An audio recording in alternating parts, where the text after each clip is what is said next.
박원순은 저를 탄압하기 위하여 처음에는 저에 대해서도 회의가 들어왔죠. 박원순이가 서울시장이 되자마자 처음 기독교 환영 예배 시간에 저를 설교자로 초청한 바가 있습니다. 사실. 그러나 저는 교계의 질서에 따라서 저 혼자 행동할 수 없기 때문에 조영기 목사님한테 상의를 했죠. 서울시에서 예배를 하는데 나를 강사로 불렀는데 어떻게 하면 좋다고 했더니 돌아가신 조영기 목사님이 가지 마라. 왜? 너 회용하려고 한다는 거지.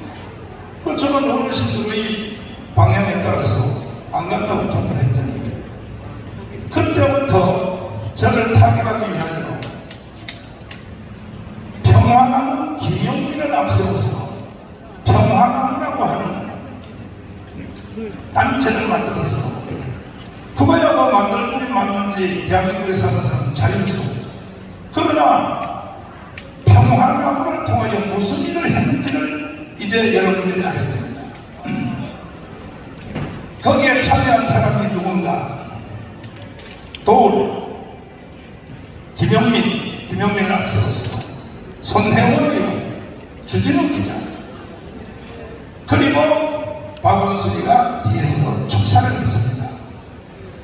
사실은 나는 합리적 의심으로 박원순이가 뒤에서 다 조종했다고 보는 겁니다. 그렇게 해서 첫 번째 한 일이 뭐냐? 한기총 해산 신고를 문체부에 하게 됐습니다. 아니, 김용민, 박원순, 당신들이 뭔데 전통적으로 내려온 기독교의 전체 한기총을 해산 신고를 해요. 그러나 문체부 안에도 좌파 정부임에도 불구하고 그 안에 국장이나 기본적 상식이 있는 사람들에 의하여 기각이 된 것이죠.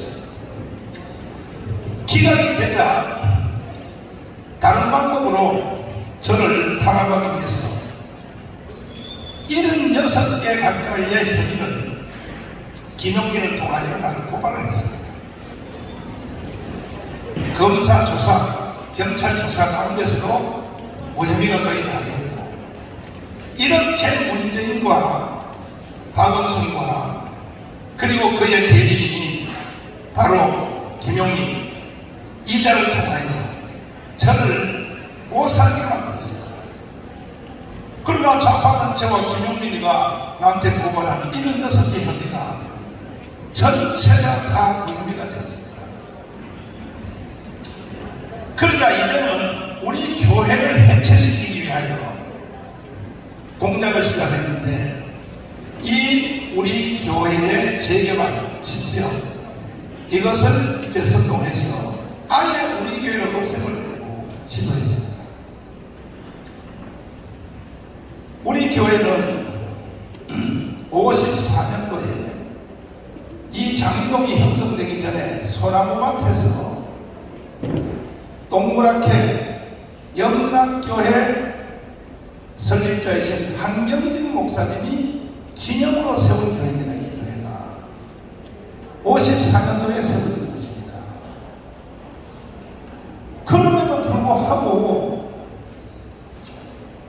언론을 선동하고 하여 사랑제일교회가 알마기를 한다. 기자 여러분, 알마기에 대한 용어도 모르십니까? 그것도 메이저 언론 기자 여러분, KBS, MBC, SBS, 특별히 JTBC, YTN은 당신들은 인간되기를 거부하는 사람이야. 어떻게 정권에 따라서 그렇게 언론 행위를 합니까? 한국 교회를 전체를 대표하는 한기총 대표회장, 25대 26대 대표회장, 현직 대표회장, 그렇게 JTBC가 나를, MBC가, SBS가 나를 인간하는 사람으로 만들려고 KBS와 MBC는 거의 1년에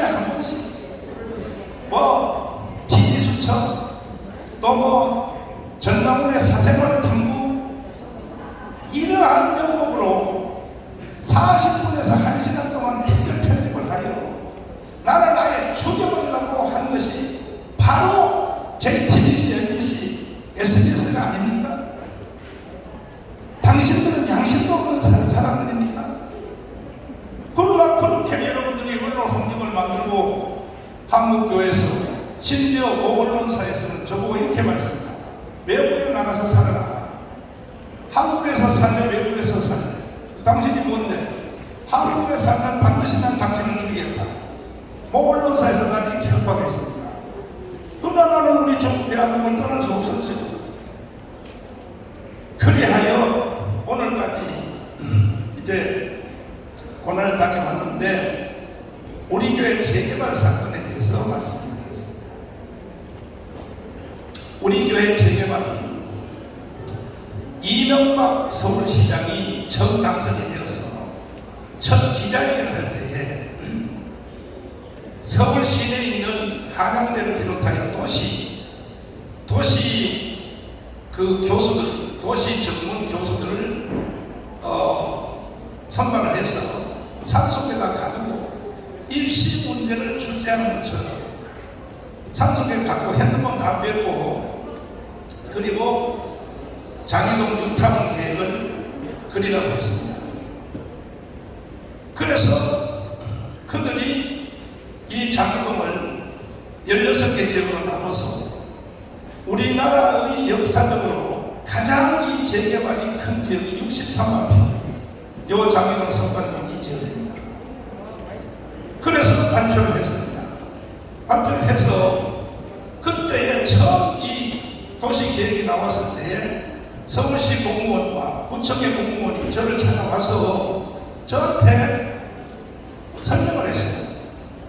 사랑제일교회는 10지역에 이것이 들어가 있고 이 교회는 원체 크고 또 앞으로도 클 가능성이 있기 때문에 여기에다가 사랑제일교회를 그렸습니다. 하고 그때만 해도 이명박 서울시장 때 또 성북구청장이 우파 있을 때는 상식이 있었어요. 공무원이 와서 나한테 설명을 했단 말이에요. 이것이 정상입니다. 정상. 그래서 내가 그 말을 듣고 그때도 내가 불만이 좀 있었지만 왜 우리 교회를 이 옆에다가 장인초등학교 옆에다가 왜 거기다 그리냐 그랬더니 목사님 교회는 크니까 공원 무지 옆에 그래야 주일날 차라도 한 대 더 될 수 있고 여러 가지 힘편을 생각합니다. 그러나 저는 생각이 달랐죠. 나는 필요 없어. 나는 전철역하고 조금이라도 더 가까운 집으로 다시 말해서 지금 장흥 이동 사무소 쪽 여기다 그려주는 것이 내 소원인데 좋다. 이건 내가 받아들인다.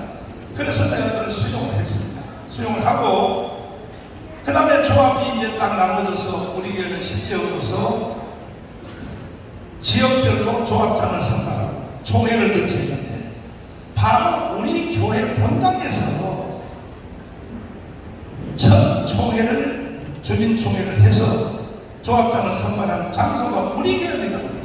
왜 그러냐? 지금은 많이 팔고 이사를 가는 성도들이 많지만은 그때만 해도 우리 교회 권사님, 집사님들이 여기 다 조합원들이에요.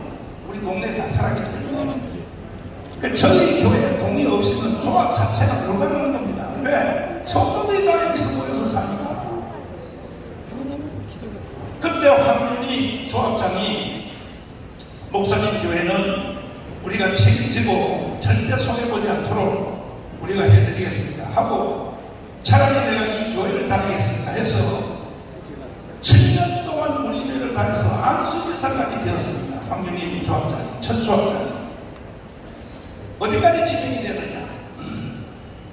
땅은 대지는 1대1로 그대로 하고 그리고 건축 비용은 차후에 조합과 합의한다까지가 바로 황윤희 조합장이 해놓은 것이고 문서는 이따가 내가 보여드릴게요.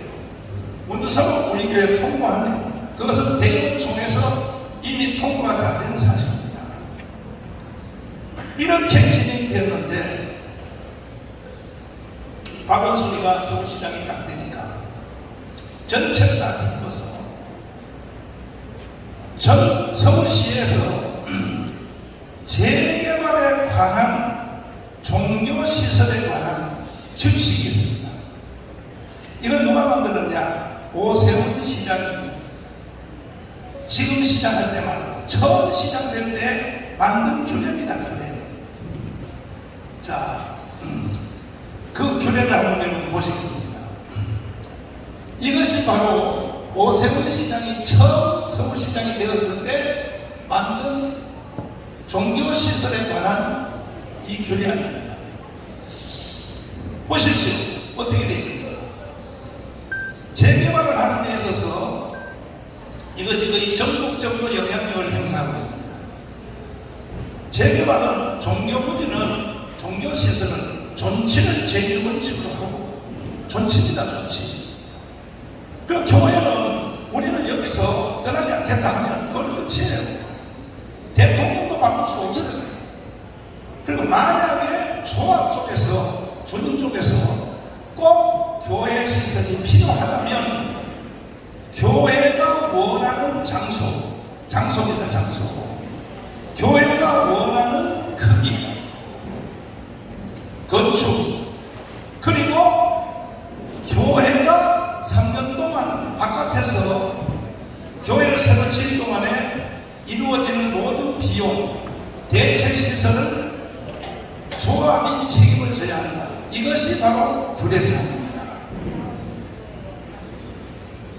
이것은 재개발 쪽에서는 이것이 헌법입니다. 헌법. 서울시도 보면 규례에 불과하지만,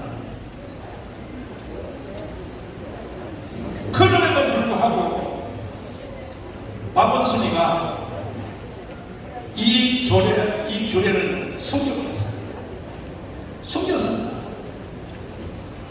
그 저희들은 이런 게 있는지도 몰랐죠.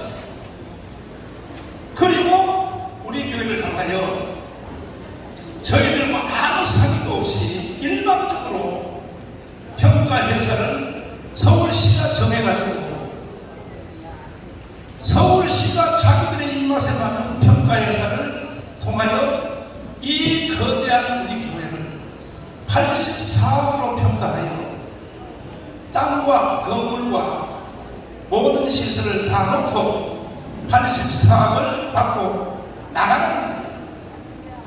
이렇게 서울시가 판명을 했습니다. 서울시가 도대체 뭐하는 인간인데 남의 재개발을 하는 데 대해서 시시콜콜하게 이런 것들을 간섭합니까? 서울시는 이렇게 간섭할 자격이 없는 거예요. 이건 조합과 교육의 문제란 말이에요. 그러니까 서울시가 그렇게 판명을 해버리니까 조합은 잘 된다. 조합을 이용한 거죠. 박원순. 바로 서울시가 만든 이 84억 이것을 가지고 서울문구지원에다가 재판을 시작해서 1심, 2심, 3심 다 우리가 졌습니다. 84억 받고 나가라는 거예요. 난 이 시간에 김명수 당신 대법원장 반드시 당신 감방 가야 돼. 당신은 역사적 범죄입니다. 아니 판사들이 이런 거대한 재판을 하려면 현지에 한번 와서 논문을 한번 보고 이게 과연 84억인가 한번 보면 한눈에 딱 들고 가면 아 이건 뭔가 잘못되고 있구나. 법법만 있고 법법만 치는 판사입니까? 그래서 저는 저항하지 많이 할 수 없었습니다. 그러나 재판에 우리는 참여를 했습니다. 변호사님들이 해서 1심에서 졌지요. 84억 받고 나가는 거예요. 무조건. 서울시가 그렇게 결정했는데 교회가 왜 말을 안 듣냐? 또 고등법원에 갔더니 고등법원에 재판하는 누구라고 내가 말할 수가 없습니다. 거기에 뭐 관계자가 우리 변호사님한테 힌트를 줬어요. 이거 재판 잘못하고 있는 겁니다. 재판부가 힌트를 줬다니까요. 서울시에 가서 규례를 한번 찾아보세요. 그래서 우리 이성진 변호사님이 서울시에 갔더니 규례를 내놓으라 했더니 이 조례안이 없다는 거야. 박원순이가. 자, 없다는데 어떻게 합니까? 감춰놓고 없다는 거야. 그래서 없답니다 했더니 국회에다가 연락하면 국회의원이 질의하면 내놓게 되어 있습니다. 그래서 인천에 있는 윤상현 의원에게 부탁을 해서 서울시에다가 자료 요청을 했더니 꼼짝없이 내놓은 것이 바로 이겁니다. 이걸 내놓게 된 것입니다.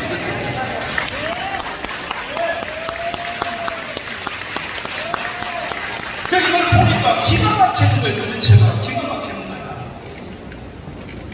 이렇게 사기극을 펼쳐온 것입니다. 그리고 여기 있는 상식이 좀 부족한 여기 주민들 480세대 중에 이번에 이거 500억에 합의하는데 반대하는 100명 가까이 100몇 명 있은 사람들, 그분들 이해력이 부족한 거예요. 그분들을 중심하여 사랑제일교회가 동네 주민들을 협박해서 500억에 자기를 찾아 이런 식으로 이렇게 하거든요. 그런데 84억을 가지고는 바깥에 가서요 전세도 못 얻어요. 전세도. 이건 우리 교회를 해체하려는 방법밖에 더 있습니까? 그리고 저의 주장은 그렇습니다. 그러면 끝까지 우리는 이 교회 이 자리에서 버티고 있겠다는 것이 아니라 지금 여기 재개발해서 해제된 부지역, 바로 우리 교회 바로 앞에 있는 요 지역, 저기는 얼마든지 집을 살 수 있어요. 그러면 조합이 우리 교회와 똑같은 평수와 똑같은 땅과 똑같은 건물을 바로 요 앞에 당신들이 사서 똑같이 지어주면 우리는 당신들이 여기 공사하는데 협조하겠다는 겁니다. 더 이상 어떻게 협조합니까? 지어달라는 거지. 그러나 지금 바로 앞에 있는 부지역 여기다가 집을 사서 우리 교회와 똑같은 건물을 지으려면 1,000억도 더 듭니다. 1,000억. 그러니까 결국은 재개발이 이제 정상으로 돌아왔습니다. 그 사이에 새로 조합장이 된 장순영 조합장님은 내가 6분인데 6분을 폄하하는 것이 아니라 내가 보니까 사회 지도자로서는 조금 부족해요. 왜? 상황 판단을 쉽게 해야 되는데 그냥 몇몇 사람들의 아첨하는 말을 듣고 우리 교회다가 용역을 6번 했어요. 6번. 용역 6번. 그것도 일반 용역이 아니에요. 전부 깡패들이야. 왜? 문신 보면 모릅니까? 문신. 온몸에 문신을 말이야. 다 세계에서 이런 사람들을 제일 많이 올 때는 800명 가까이를 투입했습니다. 800명. 투입을 해서 새벽기도 하는 사람들을 끌어내고 성도들하고 싸움이 붙고 해서 장로님 한 분은 팔이 부러졌습니다. 팔이.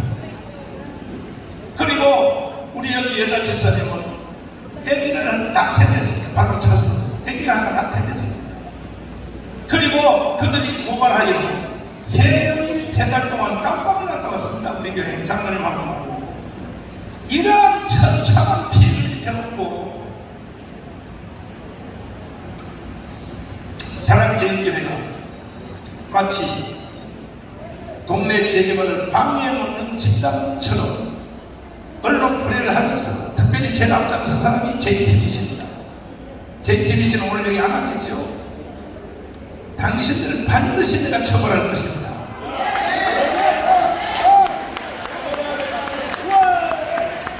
한국교회를 대표하는 전체 대표회장 정강호 목사가 당신들 보기는 우습게 보여?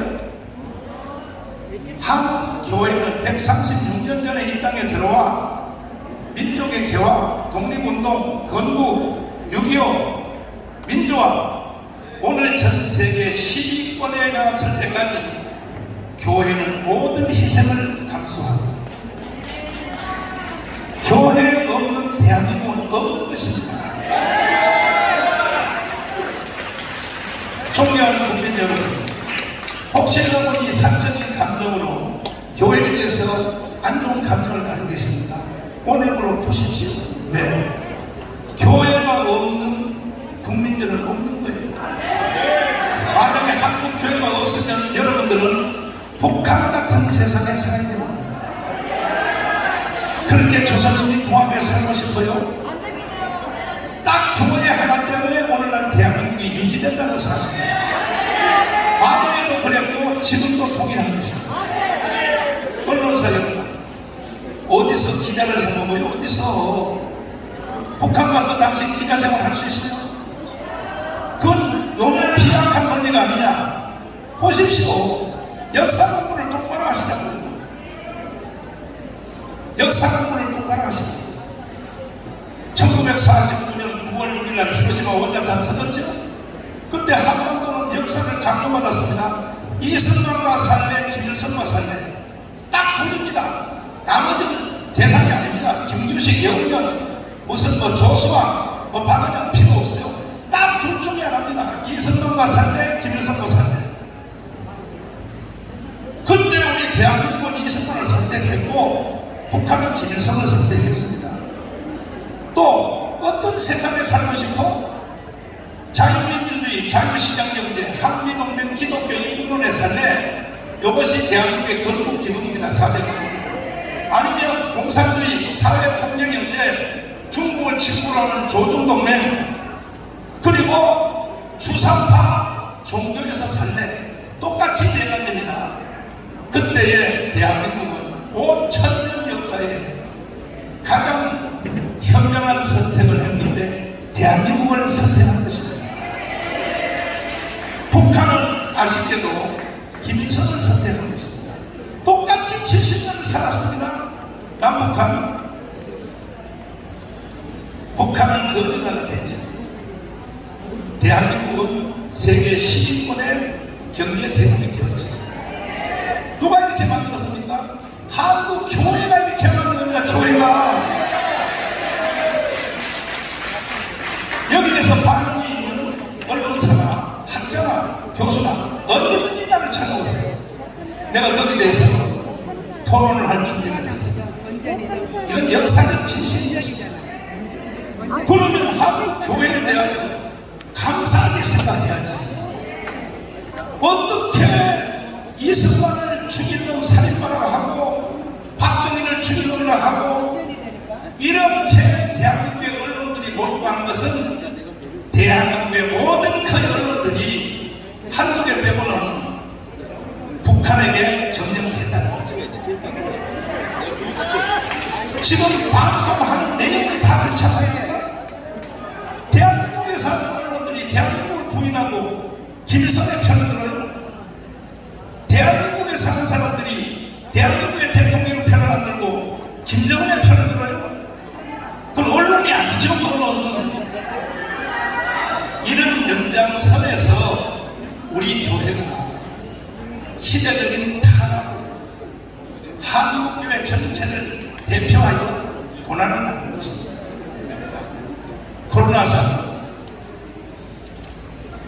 다 사기입니다. 사기. 우리 교회는 코로나를 제일 방어를 잘해왔고, 그러나 처음 코로나 사건이 우리 교회에서 일어났을 때 우리는 바로 자진하여 모든 성도들이 들어오는 사람들에게 하루에 3번씩 키트 검사 1대1로 다 체크해서 코로나 증상이 일어난 사람은 집으로 돌려보내서 집에 가서 치료는 약값이 우리 교회에서 다 제공하고 3일 동안 치료하여 정상이 되면 다시 교회 와라. 이런 조치를 2년을 했습니다. 2년.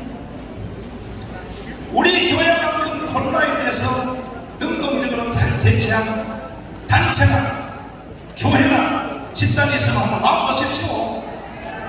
언론사 여러분의 회사에서 그렇게 했습니까?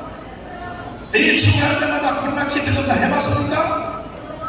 이렇게 철저하게 했던 우리 교회는 마치 코로나의 범죄 집단을 몰고 가기 위하여 오늘도 우리 변호사님이 문재인 씨에 대하여 고발을 했습니다. 왜? 우리 교회 코로나 사태에서 문재인이가 직접 지시를 했거든요. 그뿐 아닙니다. 우리 광화문 집회에 했다고 해서 여기 우리 문자 메시지 지금 전에 재판받고 있는데 2년 전에 8.15 집회에서 그때에 우리가 거기 참석해서 코로나를 확산시켰다.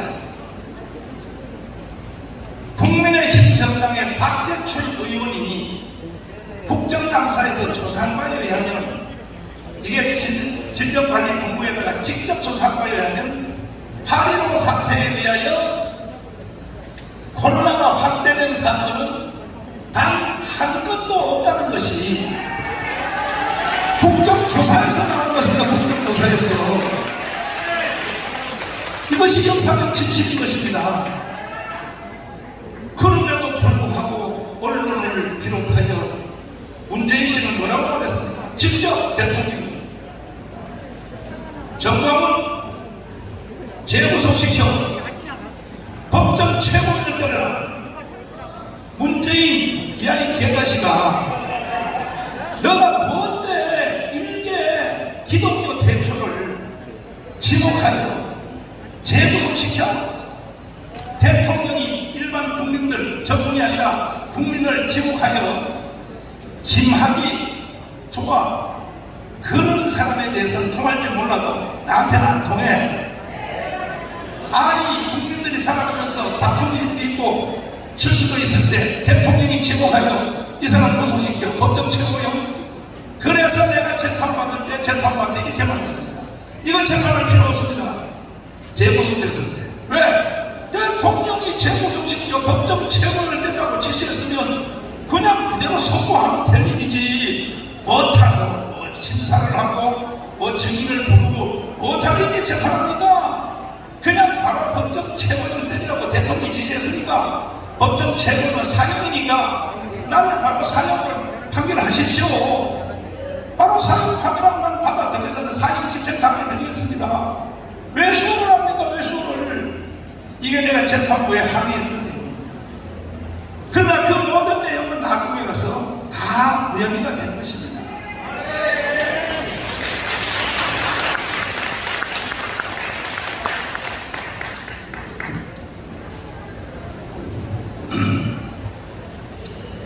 그래서 지금도 재개발이 우리 교회와 함께 이제 재개발이 본 자세에 돌아갔습니다. 돌아가서 보니까 안 되겠거든요. 왜? 우리 교회는 정치가 제일 원칙이야.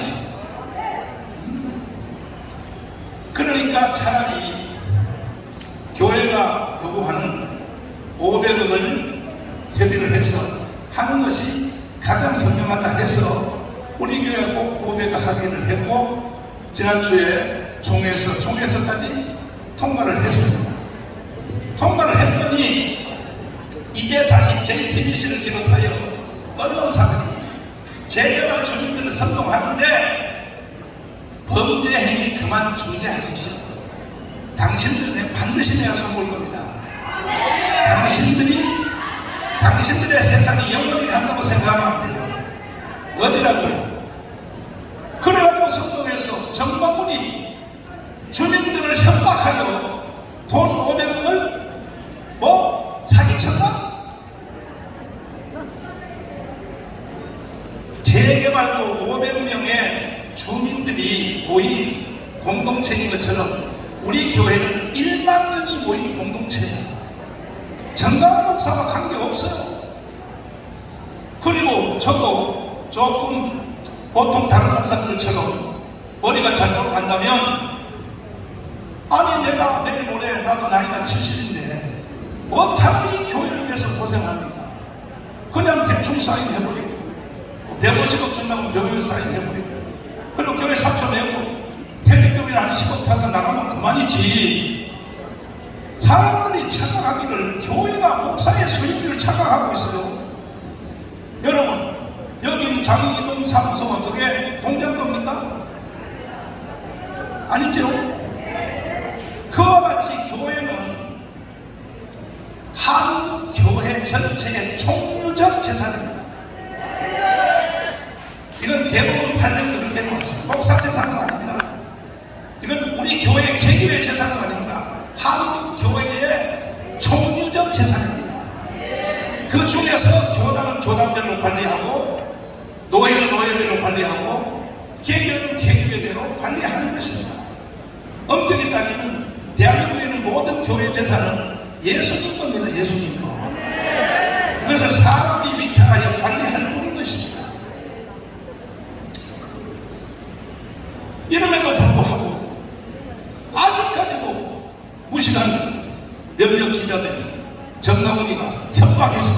돈을 500억을 주민들 걸 뺏었다. 당신들 공부 좀 하세요. 좀 해. 지금 내가 말하는 이 모든 말들도 돌아가서 이따 방송하는 거 봐요. 앞뒤 다 자르고 반성하세요. 반성해. 요만만 또 방송합니다. 틀림없이. 그래서 내가 당신들을 쓰레기라 그러는 거야. 쓰레기. 당신들이 무슨 기자는 쓰레기네. 쓰레기. 언론 보도할 때는 양민론에 따라서 주장하는 사람과 방하는 사람의 둘을 시간도 타임도 정당들에 대해서 그렇게 하고 있잖아요. 야당이 하는 시간 몇 초, 여당이 하는 반론에 대해서 똑같이 하지 않습니까? 왜 교회에 대해서는 그렇게 안 합니까? 교회에 대해서 일방적으로 보도합니다. 그게 헌법입니까? 그 헌법 정신에 빛나는 겁니다. 그래서 오늘까지 내가 이 고난을 계속 겪어봤고, 이 부분에 대해서 마지막 결론은 뭐냐? 그럼에도 불구하고 사회에서 보기에 또 재개발의 당사자 주민들이 보기에 500억 하면서 억울하다. 언제든지 오세요. 내가 합의 파기해줄 테니까 언제든지 오시라고. 내가 오시라고 내가 조합에 통보했으면 그렇게 억울하면 오시라고 내가 바로 해줄 테니까 우리 교회는 손도 대지 마요. 요 자리에서 우리는 왜? 우리 교회는 3년 동안 다른 데 갔다 오는데 우리 교회는 망해요. 왜 망하느냐? 3년 동안 어디 갈 장소도 좀 힘들어 솔직히. 그리고 지금 현재 우리 교회에서 계속 주일 예배하고 수행하고 하면 3년 동안에 우리 교회를 통하여 이게 헌금이 미안하지만 1,000억 이상을 우리는 헌금을 우리가 달성할 수 있어요. 3년 동안 1,000억을 손해보면서 500억에 합의해주면 고맙게 생각해야지. 이걸 가지고 뭐 알박이다 무슨 뭐 협박해서 돈을 뺏었다. 그리고 우리 교회 안에도 권사님, 집사님들이 여기 조합원들이 많이 있어요. 지금 식당에서 내 밥하는 담당 남희경 권사님 지금도 조합원이에요. 내가 물어봤어요. 이거 보상 얼마 받았나? 여기 바로 옆에 교회 옆에 집이 있었어. 3억 받았대. 그러면 다시 들어올 때 이 아파트 3년 후에 지어서 들어오면 얼마 되느냐? 14억에서 15억이 된대. 그리고 일반 주민들은 재산적 상승이 3, 4억에서 15억, 14억, 13억이 된다면 그럼 교회를 54년도의 금액으로 가만히 있으라는 얘기입니까? 이게 말이 됩니까 이것이? 다시 말씀드릴게요. 그래도 꼭 교회가 필요하고 교회가 부담스러우면 여기 구지역에다가 똑같은 평소에다가 똑같은 건물로 지어달라는 거야. 그것이 양심이 아닙니까? 그것이 헌법이 아닙니까? 헌법?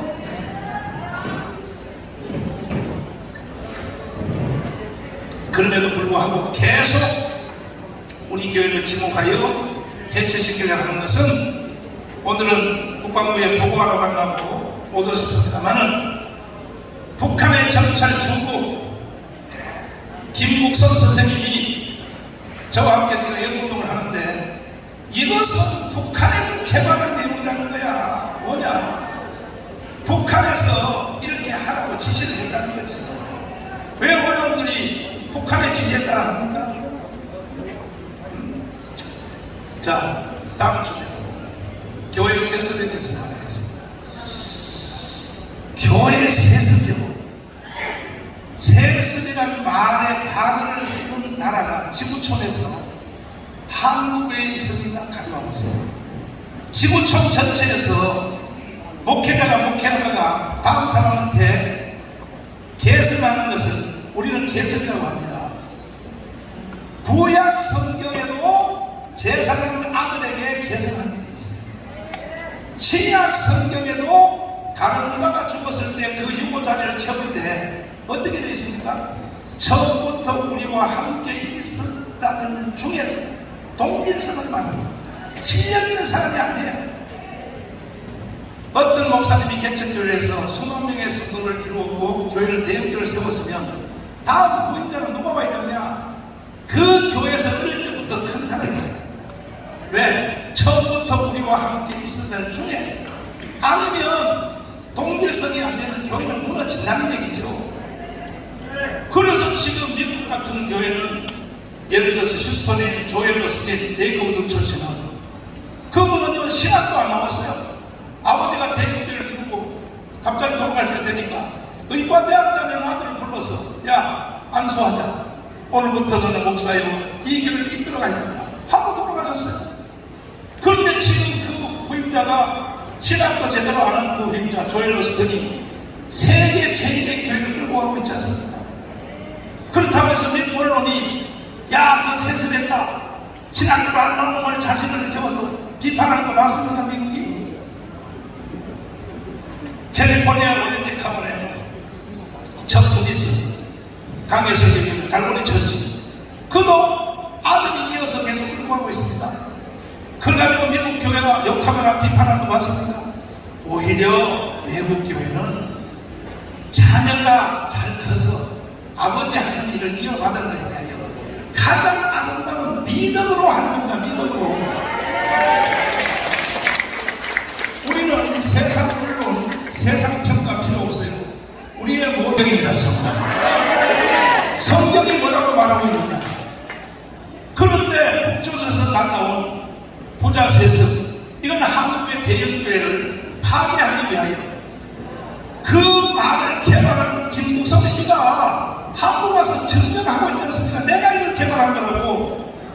그리고 2009년도에 15년 후에 가면은 한국에 설립한 대형교회 조영기 목사님, 김홍동 목사님 이런 분들이 돌아가신 나이가 되니까 그 후에 15년 후니까 지금입니다. 지금 이때를 한국을 무너뜨릴 수 있는 절호의 기회라고 통전부에 있는 바로 김국성 씨가 기한을 만들어 김정은 그 다음에 김정일한테 직접 사인을 받아서 이렇게 집행하는 게 좋다고 굉장히 칭찬을 듣고 너무너무 잘하니까 한국교회 원로 목사님들이 한나라 가거나 은퇴하고 젊은 목사들이 들어올 때 그때가 대한민국을 장악하는 시간이다. 왜? 대한민국을 지키는 주력 세력이 교회이기 때문에 교회를 무너뜨리면 끝나는 것이기 때문에 이따가 아니면 내일 김국성 씨하고 직접 인터뷰 한번 해보세요. 그래서 우리 교회와 한기총을 무너뜨리려고 별바람을 다하는 것입니다. 그동안에 우리 한국교회가 136년 동안에 무슨 실수를 했거나 우리나라 민족과 대한민국을 위해서 무슨 결정적인 실수 그런 건 몰라요. 아니 보세요. 일제시대 때는 일본하고 싸웠지, 독립운동했지, 건국했지. 왜 교회를 붙잡고 이렇게 난리를 닙니까? 그래서 부자 세습은 세습이라는 용어 자체에 대해서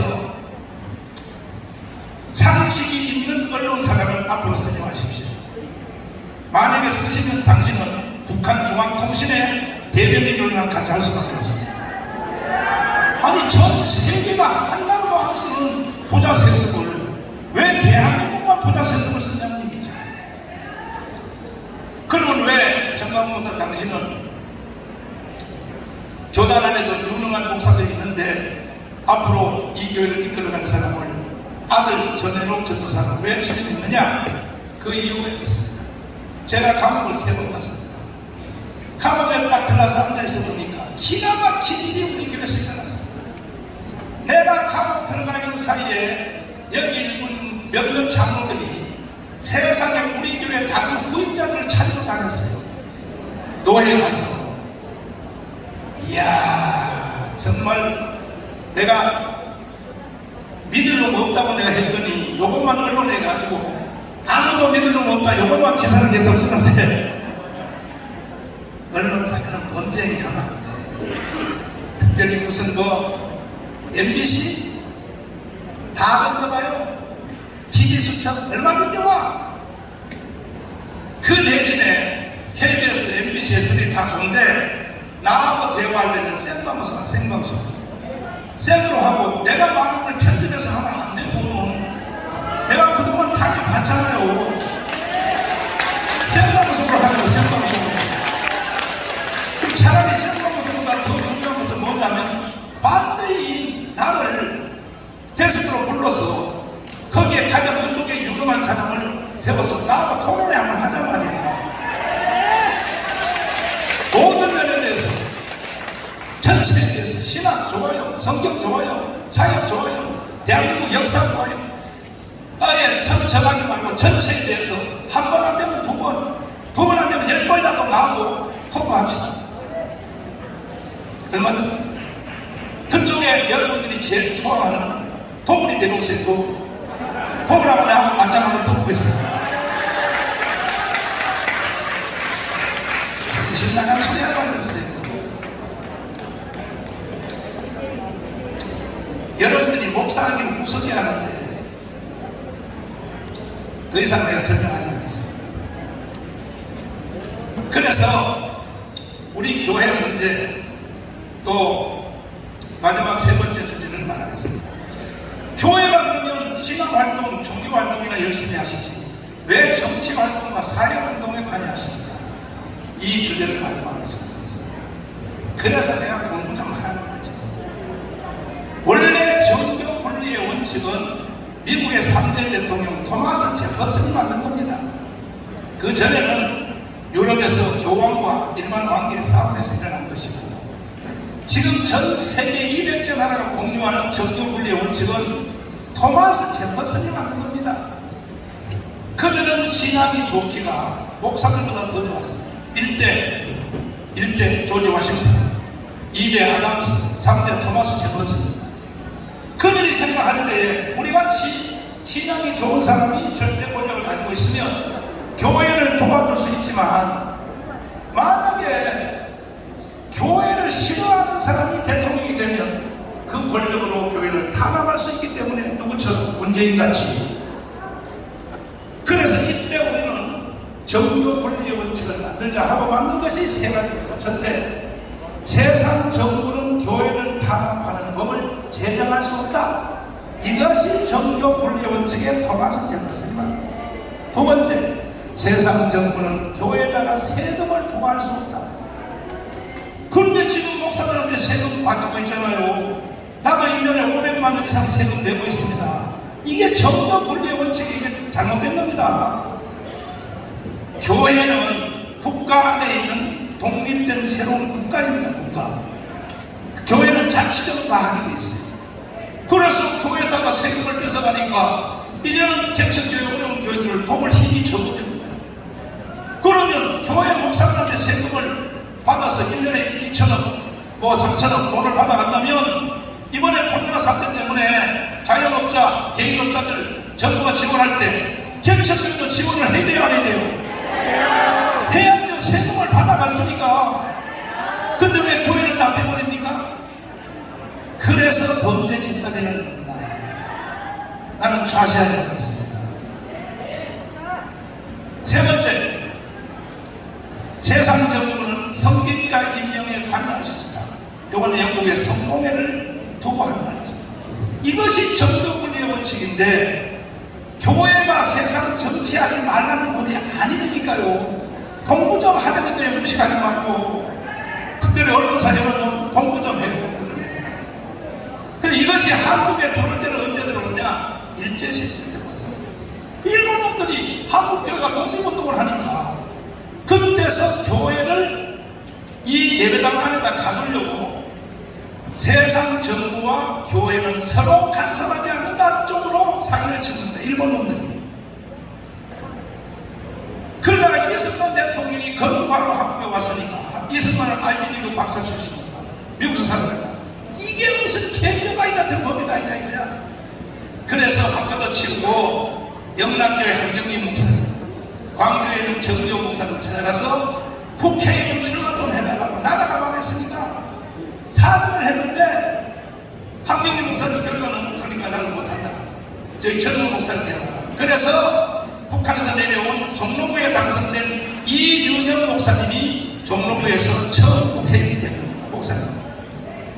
그리고 우리나라 국회가 처음 시작할 때 이승만 의장이 뭐라고 말합니까?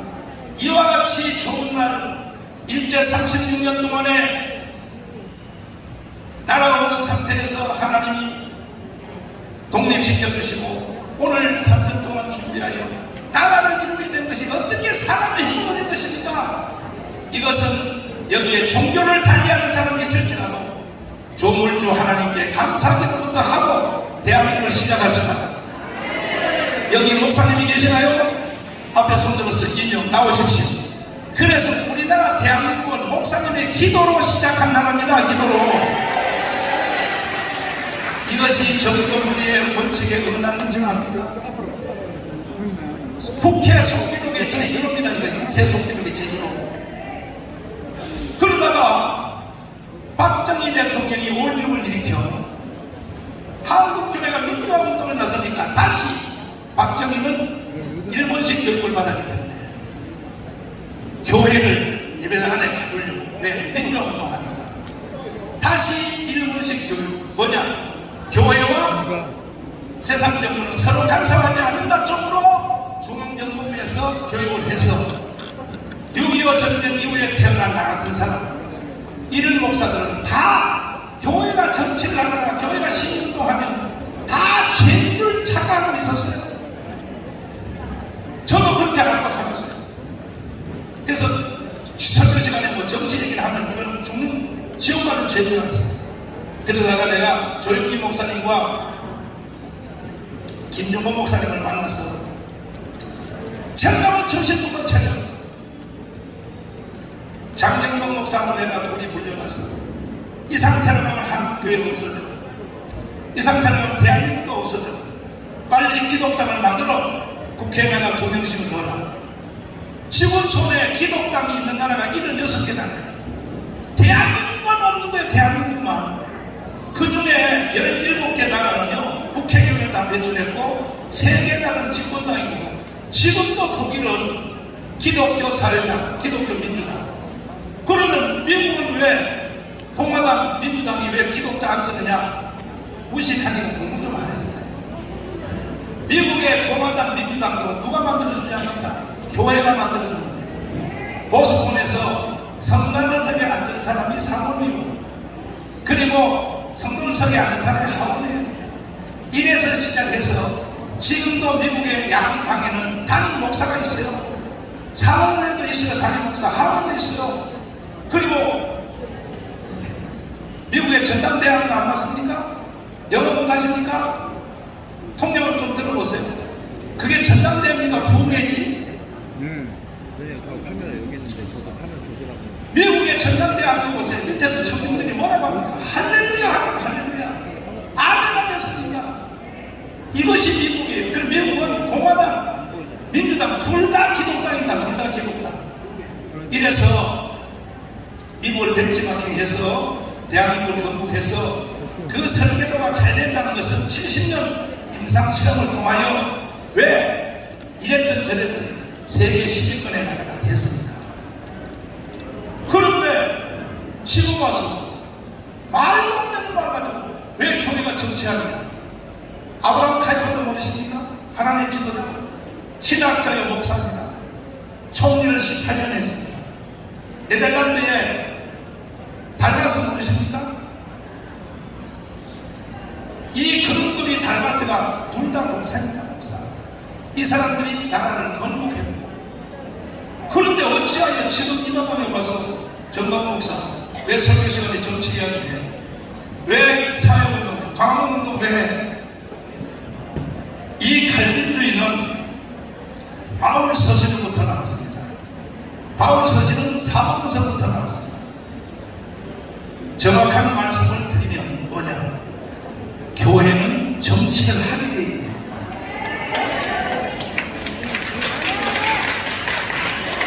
개신교회 신학자들이 멜본에 모여서 신학 심포지엄을 했습니다. 왜 2000년 동안 이슬람한테 왜 줬느냐? 우리가 거기서 신학자들이 개신교회 결론이 뭐냐? 이슬람처럼 개신교는 정치를 안 했기 때문에 이런 일이 일어났다고 한 것이 멜본 선언입니다. 멜본 선언. 그러므로 여기 와 계신 언론사 여러분 공부 좀 하시고, 특별히 조중동 KBS, SBS, MBC는 종교 분야의 기자를 채용할 때는 최소한 4대 신학 졸업자, 장로의 신학대학이나 총신이나 감신이나 이 신학대학을 MDB 받은 사람을 기자로 채용하세요. 그래야 교회에 대해서 알죠. 알지도 못하는 사람들이 그냥 논평하고 글을 쓰고 그러면 범죄 행위를 계속하는 겁니다. 보십시오.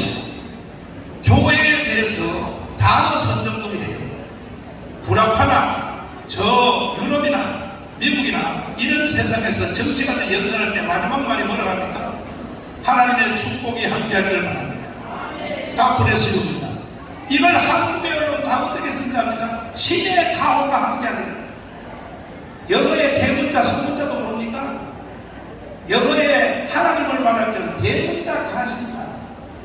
귀신을 말할 때는 소문자 가십니다.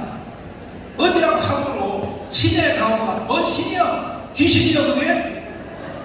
이런 것도 모르는 조중동이 말이야. 무슨 떠들고 난리란 말이야. 그러니까 헛소리 하는 거야 계속. 장로의 신학대학이나 감리의 신학대학이나 총신 출신을 MDB 출신을 기자로 채용하세요. 그래야 이런 리스크가 없어지는 것입니다. 특별히 한국의 근대사에 대해서 함부로 뭐 글만 쓰는 기사가 되는 줄 압니까? 여러분 만만하게 생각합니다. 한국에 1,200만 기독교인이 있고 30만의 목회자가 있고 25만 장로가 있습니다. 아직도 혼돈 가운데 빠진 몇몇 목사들이 있어도 이제 사람들이 다 정신을 차리고 있습니다. 그러면 내가 강원운동을 안 했으면, 그러면 내가 정치, 당신들이 정치라고 한다면 내가 정치활동, 사회운동, 강원운동 안 했으면 정권이 교체가 되겠습니까? 정권 교체는요 강원운동에 대한 결과입니다. 결과.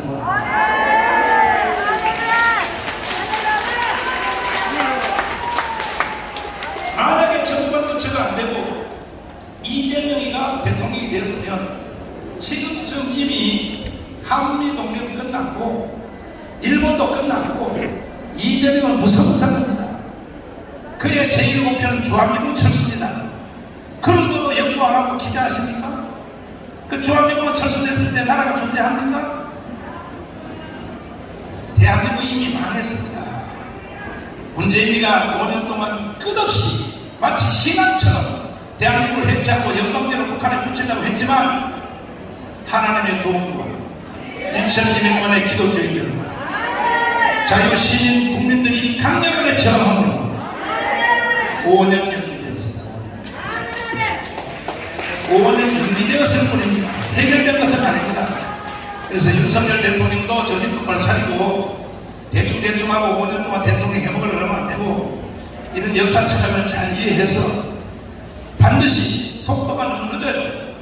그래서 대한민국을 빨리 우리는 자유민주주의 헌법으로 통일을 해서 세계 진투국가로 빨리 나가야 되는 것입니다. 자, 이제 기자님들의 질문을 받고 다음 분을 제가 모시겠습니다. 질문하십시오. 네, 말씀하십시오. 아니, 앞으로 나와서 안 들렸어. 마이크 좀 가겠습니다. 네. 아니, 소속사는 먼저 말해야지. 예의도 없어, 그렇게. 그게 장소에. 네, 버텀사의 권지영 기자입니다. 어디라고요? 아니, 나가봐. 괜찮아요. 평안하고요. 좋아요. 얘기 통과하고요. 자, 평안하고 얘기해. 평안하고? 네, 저 이직을해서 버텀사 소속이고요. 권지영 기자입니다. 어려워요? 네, 목사님께서는 헌법으로 통일을 하자고 하셨는데 왜 법원이 법을 무시하시는지에 대한 답변 부탁드리고요. 아니, 내가. 변호사님께서는 이렇게 법을 무시하는 목사를 도우시는 것은 조용히 안 안 하시는지 아니, 궁금합니다. 그리고 박원순 서울시장과 질문만 하라고. 이 못된 애는 이거 정신 나갔어. 질문만 하니까 평안하고. 여기 방해가 오는 거예요? 나가! 질문만 하니까 질문만 하고 말이야. 방해가 오는 거야.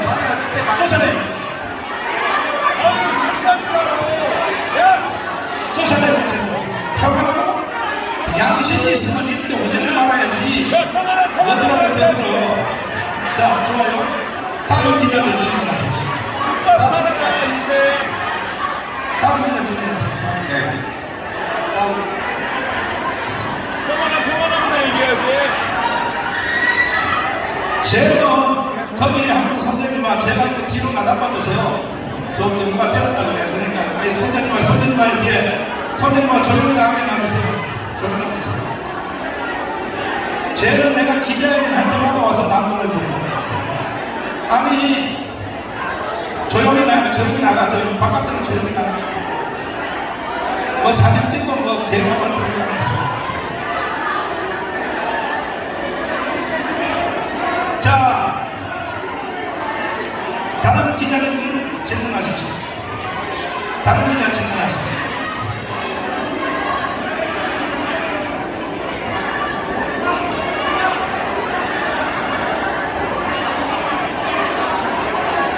아니, 뒤에 보지 말고 다른 기자님들 질문하세요. 질문 없어요? 네, 마시고. 네, 나오셨어요. MBC 좋아요. MBC 좋아. 아니, 일어나서. MBC 좋아요. 일어나서 질문하시고. 앞으로 나와서 질문해주세요. 존경하는 국민 여러분, 지금 평안나무 기자가 와서 이 자리를 난동을 부리고 있는데 평안나무는 나를 76개를 고발을 했습니다. 오늘도 또 고발하는 겁니다. 어제도 또 하나 고발했어요. 근데 그게 다 무혐의가 됐어요. 다. 그러면 더 이상 저 범죄 얘기를 하지 말아야 될 텐데 오늘도 여기 분탕질하러 또 와가지고 소리를 지르고 있습니다. 지금 그런 상황입니다. 자, MBC 기자님 질문하십시오. 정상적인 질문하십시오. 바이러스 마이크 갖다 줘봐. 네. 그렇지.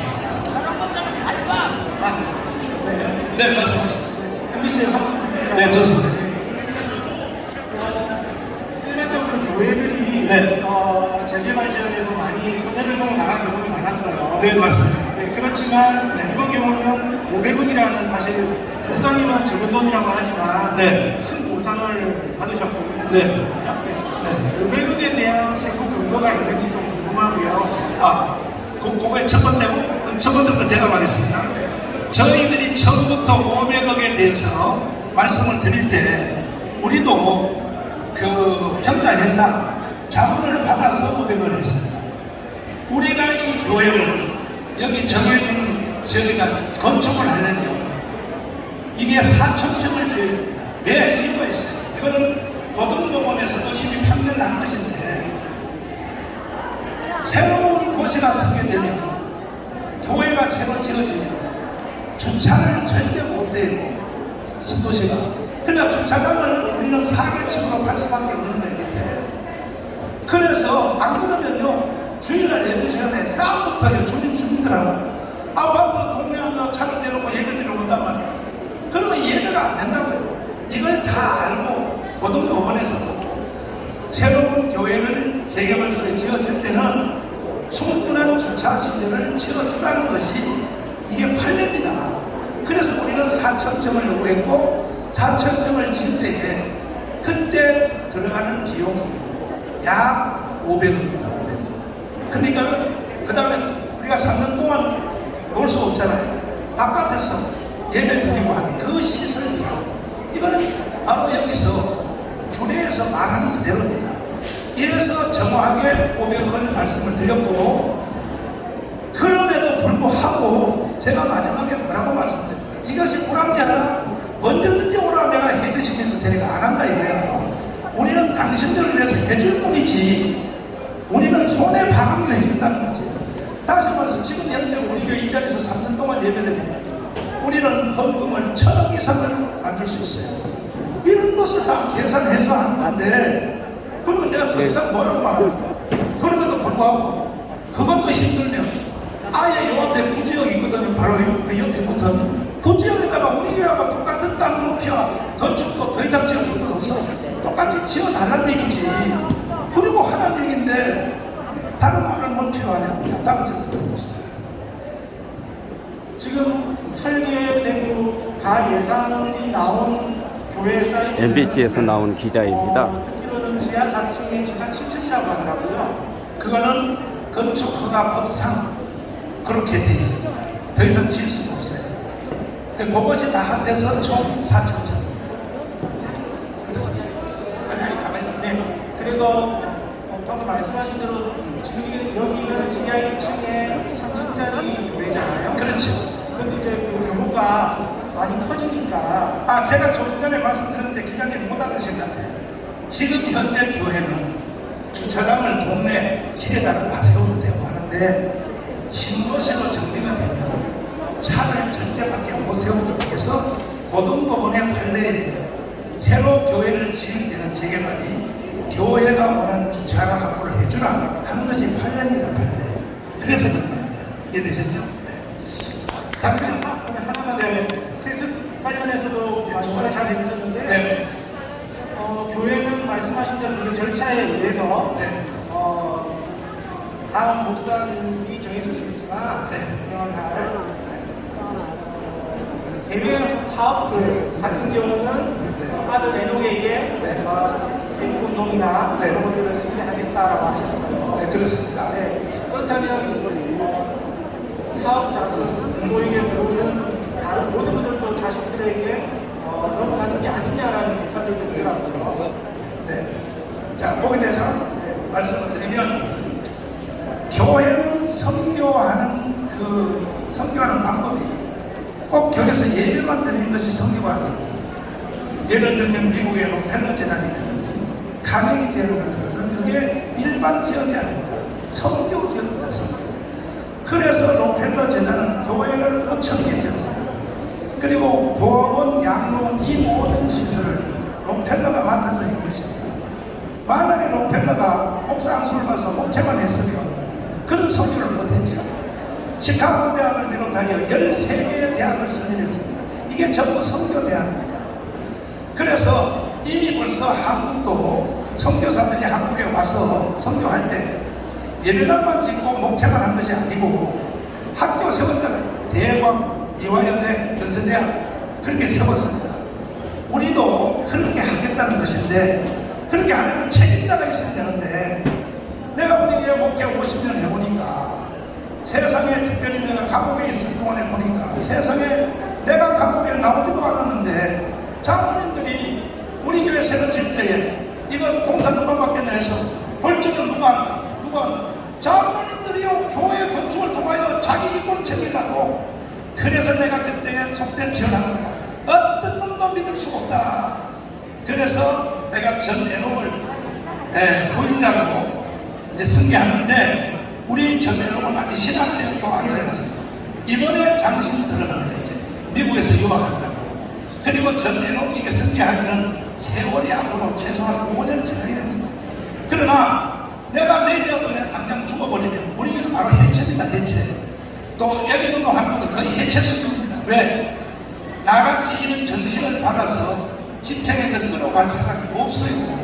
그래서 우리 교회 애국운동 그 다음에 우리 교회 목회하는 이 전체를 내가 전해놓고 조나단 목사님을 불러서 말했습니다.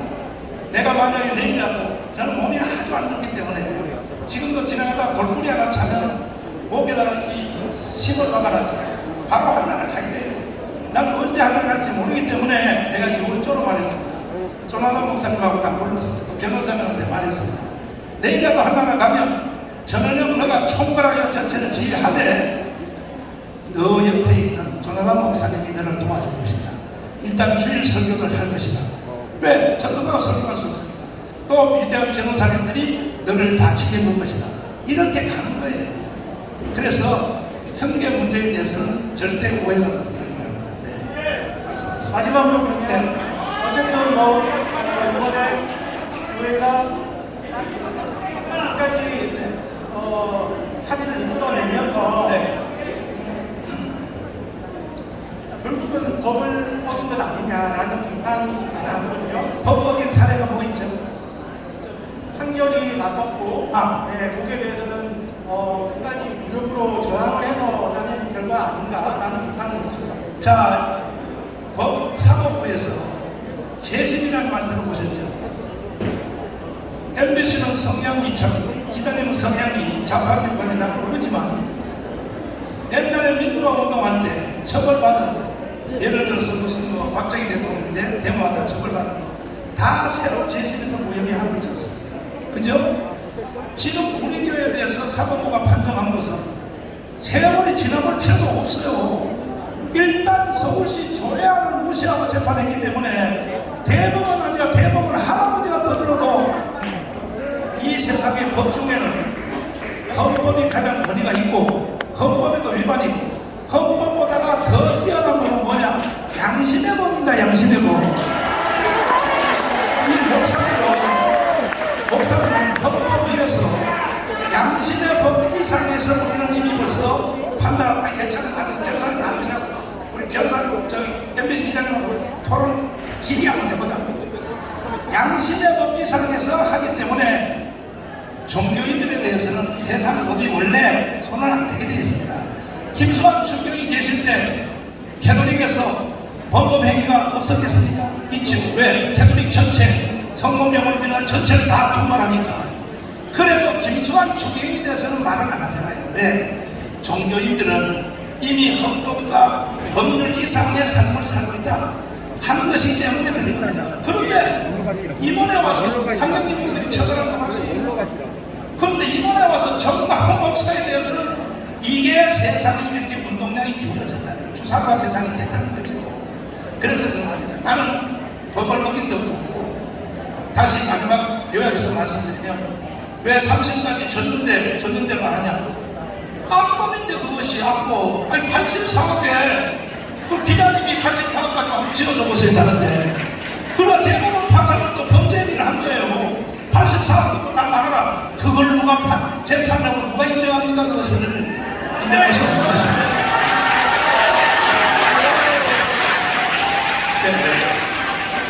안녕하세요. KBS에서 왔습니다. KBS. 좋아요. 오늘은 왜 MBC KBS 총출동하셨어? 네. 항상 이렇게 와주시라고. 네. 제가 지난 2일에 예배를 들어봤더니 네. 이 500억 사용 용처를 말씀하시면서 네. 건축 헌금도 받으실 거라고 했어요. 네. 이게 이제 땅은 우상으로 증여를 받고 500억 보상금을 받게 됐으니까 네. 건축을 해도 많이 남는다고 이 건축업자들이 얘기하더라고요. 네. 애국 활동에 쓰신다고 하면 구체적으로 어떤 데 쓰실 겁니까? 일단은 선교재단을 만들 것입니다. 선교재단을. 저희들이 우리 교회를 이렇게 방어하는 데는 우리 교회 실력으로만 방어한 것이 아니고 전국에는 애국 선수들 지금 뒤에 막 다 계시잖아요. 저분들이 이 우리 교회를 지켜내려고 고생을 너무 많이 했고 또 저분들이 왜 우리 교회를 지키려고 했었느냐? 자기 교회 목회를 다 놔두고 우리 교회 무너지면 한국 교회 끝이라고 봅니다.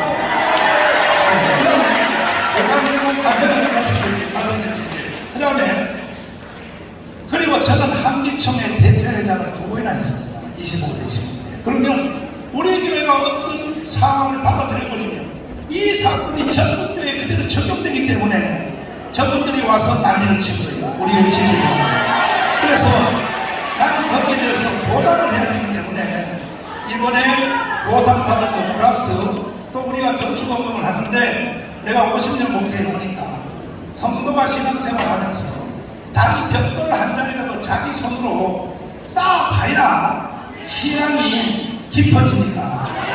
그래서 우리가 오래가 보상받아야 돼서 그거 마무리하고 공짜로 교회 지어버리면 우리 교회 성도의 신앙이 죽어요. 이거는 영적인 문제이기 때문에 기자님은 잘 이해를 못하실 것입니다. 그래서 한 사례를 제가 말씀드리면 제가 어느 교회 공예를 하러 갔는데 잘 들어보세요. 이거 중요한 사람입니다. 그 아버지 장로님이 너무나 큰 부자라서 아들이 신학교 가서 목사되는 게 소원이야. 신학교 졸업하자마자 대형교회를 지어줬어. 그런데 그 교회가 성도가요 50년 동안 모여요. 왜 그러냐? 성도들의 헌금으로 교회를 앉았기 때문에. 아버지 장로님. 그래서 교회는요, 교회의 원리가 따로 있습니다. 그 대신에 우리는 한국교회 전체를 다 살려내야 되기 때문에 우리가 성교은행도 설립했습니다. 성교은행. 그래서 개척교회에서 어려운 교회들은 재정적으로 성교은행에서 무이자로 이자 없이 지원하려고 이러한 사업을 다 하는데 이런 사업을 하기 위해서는 총책임자 이끌어갈 사람이 있어야 되는데 내가 다시 속된 말하게 누구도 믿을 수 없어요. 내가 해보니까 깜방에 내가 6개월 가보니까 그래서 전민호한테 내가 위임을 했고 그 다음에 이제 변호사님들이 다 지키고 있고, 그 다음에 조나단 목사님 비롯하게 여러 목사님들이 다 지키면 우리 교회는 앞으로 계속 복음되고 우리의 목표인 예수와 복음 통일까지 이룰 수 있도록 하기 위하여 이렇게 사업을 추진합니다. 그러면 그 보상금 500억은 교회 주민들 말고 다른 데로 많이 쓰이게 되는 건가요? 그거는 보세요. 그거는 말하기 나름인데 500억 보상 받아가지고 교회에 짓는데 여기다가 전념할 수도 있고, 그 다음에 건축 헌금을 가지고 외부의 사업도 할 수 있고 하는데, 이러한 모든 내용에 대해서는 우리는 교회 정관에다가 그동안에 하도 무식한 시민단체, 자파 시민단체들이 한국교회를 고발하고 소송을 했기 때문에 제가 이것을 헌법도 연구하고 변호사도 공부도 해보니까 결국은 일반 회사는 주주들의 동의 없이 그 오너가 돈을 집행을 하면 그 처벌받습니다. 교회는 헌금하는 사람이 주인입니다. 헌금하는 사람, 성도들이 주권이고. 그래서 나는 우리 교회 성도들이 교회 올 때 정문 앞에서 강막을 놓고 1대1로 서명을 다 받았습니다. 우리가 내는 헌금은 정마훈 목사에게 위임하고 어떤 용도로 사용하든지 그 책임을 물지 않으면 내가 전당 전체를 이것도 내가 한 것이 아니라 우리 변호사님이 내가 감옥에 있는 동안에 왜 원체 자파 시민단체가 우리 교회를 공격하기 때문에 정말 자체를 이렇게 만들어놨습니다. 그래서 우리가 무슨 뭐 언론사를 하든지 자유일보를 하든지 너하나 TV를 하든지 뭐 하든지 이것은 우리 교회 정관상 아니면 제가 깜빡 열번 터갔죠. 이것도 모르고 자파 시민단체가 또 고발을 해서 검사한테 내가 조사 몇 번 받아서 해놨는데 내가 딱 정권 가는 것 같더니 정권을 보고 그래서 가라고 검사한테 그냥 가라고 그런 겁니다. 다음 질문 하나만 더 여쭤보겠습니다. 목사님과 사랑제일 교회를 비판하는 측에서는 이 정치 활동하고 하신 것들이 전부 보상금 이권 챙기기 위한 활동이라고 주장을 하는데 어떻게 생각하십니까? 일단은 두 가지 나눠서 대답을 드리면, 첫째, 외부에서 어떤 사람들이 교회를 비판하는데 하잖아요. 거기에 대해서 말씀드립니다. 예수님은 비판 안 받았습니다. 비판하는 주체가 법조인이라면 그 법조인입니다. 그 다음에 뒤에 나온 얘기, 뒤에 내용이 뭐죠? 그러니까 목사님과 사랑제일 교회가 보상금이나 이권을 챙기려고 정치 활동을 한다는 주장이 자, 이권을 챙기려면 이 자리에 있는 게 제 이권 챙기는 겁니다. 이 자리에 있으면 우리는 3년 동안에 1000억의 헌금을 모금할 수 있습니다. 진짜 이권은, 그 다음에 진짜 이권을 챙기려면요, 지금 여기 500억에 합의할 필요가 없어요. 왜 500억에 합의합니까? 전자 이권을 챙기려면 우리는 이 자리에 있으면 1000억도 더 만들 수 있고 얼마든지 우리는 확대할 수 있는데, 그러니까 이런 모든 것들은 외부에서 교회의 체질을 너무 모르는, 정말 좀 속된 말로 공부도 안 해본 이러한 그 언론사 내지는 플러스 자파 시민단체장들이 그냥 질러대는데, 그리고 내가 좀 생각한 건 뭐냐, 언론사들이 오늘처럼 우리 기자님처럼 뭐가 이해가 안 되거나 오해가 되는 게 있어요. 한번 저하고 와서 대화를 직접 해보면 다 풀리잖아요. 다 모든 것들이. 이것도 없이 그냥 방송에다 때리는 거야. 특별히 JTBC에 왔는데 보면 정강 목사가 주민들을 협박하여 500억을 돈을 뜯었다, 이런 식으로 방송하면 이거는요, 그 다음 가면 안 되겠어요. 언제 기사하세요 마지막으로? 그래서 일단 우리가 합의한 그대로 일단은 조합해서 돈이 넘어오면, 아직 돈 안 넘어왔어요. 돈이 안 넘어오면 우리가 일단 우리는 한 달 안에 교회를 다 키워줄 것인데, 교회는 예산보다가 아주 쉬워요. 왜? 교회 예배당안에 있는 의자만 들고 가면 돼요. 의자. 그러니까는 의자요, 지금 우리 교회 땅이 여기 사거리에 나와 있거든요. 이거는 옛날에 이명박 시장님이 그려준 겁니다. 이것은 그때부터. 그래서 그것을 측량해서 교회 땅을 하지만 우리 교회 임시예배 처소로 그걸 옮겨가면 돼요. 옮겨가면 이걸 뭐 일주일 안에 피워줄 수 있어요. 우리 교회는. 예, 그러니까 뭐 재개발돼서 진행하는데 전혀 어려움이 없도록 제가 협조할 사항입니다. 왜 마지막으로 왜 많은 사람들이 인터넷 댓글 보면 이번 사건에 대해 굉장히 비판적인 글이 많거든요. 왜 그러냐고요? 예, 왜 그럴까요? 북한에 가서 한번 물어보십시오. 그럼 북한 사람은 100%다.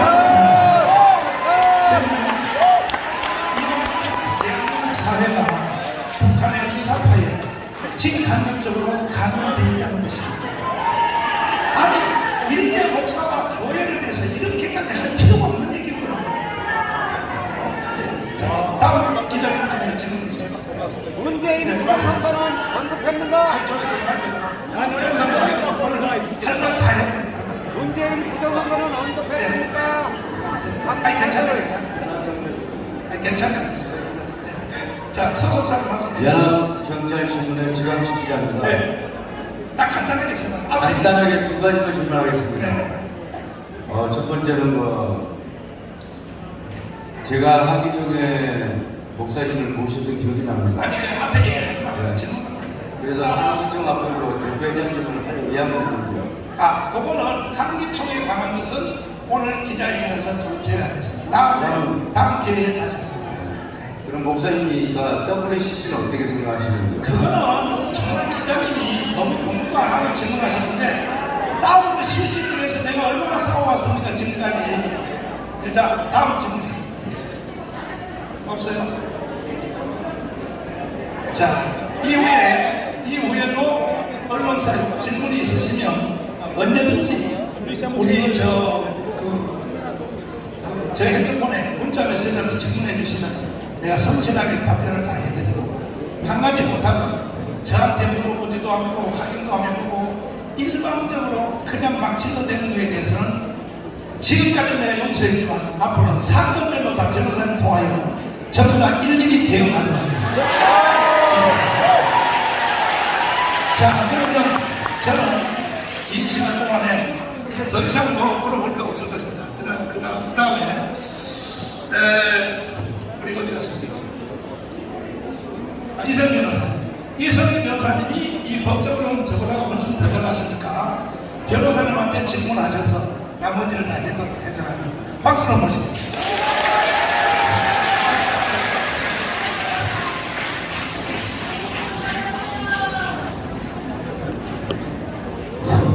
네, 할렐루야! 우리는 이겼습니다. 네, 저는 사랑제일교회, 오늘 기자회견 주제가 사랑교회 재개발 관련 사건인데, 제가 사랑제일교회 재개발 2020년 5월 1일부터 시작해가지고 서울고등법원 재판부와 그 다음에 두 차례의 조정, 그 다음에 대법원, 그 다음에 서울시와의 협상, 그 다음에 마무리되는 장수영 조합까지 마무리가 했기 때문에 지금 그 부분에 대해서 기자분들한테 좀 자세히 설명드리도록 하겠습니다. 오늘 그 불임절이라고 하는 날인데 사실 여기에 많은 기자분들, KBS 기자님이라든가 MBC PD님이라든가 이런 분들이 의문을 가지는 게 당연하거든요. 거기에 대해서 오늘 또 이렇게 날씨도 더운데 와주셔서 감사드립니다.